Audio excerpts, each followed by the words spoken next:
యేసుక్రీస్తు నామమున మీ అందరికీ శుభోదయం. నేటి యొక్క ఉదయకాలము 6 గంటలకు 10 గంటలకు ఆరాధన ప్రతి వారు పాల్గొనడానికి వచ్చినాం. అలాగే దేవుని యొక్క కృప పరలోకం పరిచయాలు 28 సంవత్సరాలు ముగించుకున్న ప్రత్యేకమైన ఆరాధన సాయంకాలం 5:30కు వార్షికోత్సవ కూడుకుంటుంది. ప్రతి వారు సకాలం రావాల్సిందిగా కోరుకుంటున్నా. నేటి యొక్క వాగ్దానము యెషయా గ్రంథము 43వ అధ్యాయము 2వ వచనం. నదిలో పడి వెళ్ళినప్పుడు అది నీ మీద పొర్లి పారవు.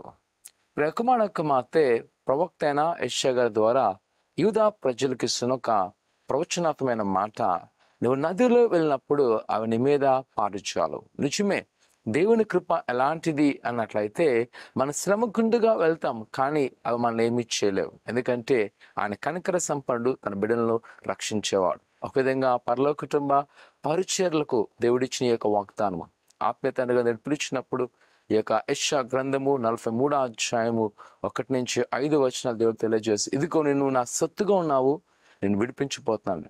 ఆ భయంకరమైన శ్రమ కొలిమిలో, భయంకరమైన విపరీతమైన విపత్తులో దేవుని కృప మేము చూడగలిగినాం. నిజమే, ఆ నీటి మా మీద పెళ్ళిపాలేదు, అగ్నిజ్వాల కాల్చలేదు. ఎన్ని శ్రమలు వచ్చినా ఆత్మీయ తండ్రిగా నిలబడినప్పుడు దేవుడు వారిని రక్షించాను. ప్రియ కుమారొక్క మాట, ఉదయ కాల సమయంలో నువ్వు 2 కాలం నుంచి బాధపడుతున్నావా? అపాయ పరిస్థితిలో ఉన్నావా? నీ యొక్క జీవితం ఎలాగుందనే సంక్షోభంలో బాధపడుతున్నావా?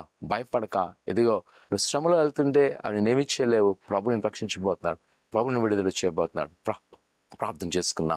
పరిశుద్ధకరమైన దేవానికి ఉన్నాను అని నీ బిడ్డలు జ్ఞాపకం చేసుకోండి. నీ దీవెనాన్ని ఆశింపండి. నిజమైన పరలోక కుటుంబ పరిచయాలు మీకు జ్ఞాపకం చేసుకున్నాను. ఆత్మీయ తండ్రి గారు మీకు జ్ఞాపకం చేసుకున్నారు. మీరు రక్షించారు, విడిపించారు. అనే దినాన్ని బిడ్డలు కూడా విడిపించి విడుదల చేసి నీ కాపుదల సమస్యను దయచేసి నీ కృపాక్షి నింపి బలపరచుకోమని యేసునామమున తండ్రి, ఆమేన్. యొక్క సాయంకాలము 5:30కు ప్రారంభ ప్రార్థన ప్రారంభించబడుతుంది. ప్రతి వారు సకాలంలో వార్షికోత్సవంలో పాల్గొవలసిందిగా కోరుకున్నా. దేవుడు దీవించును గాక. ఆమేన్.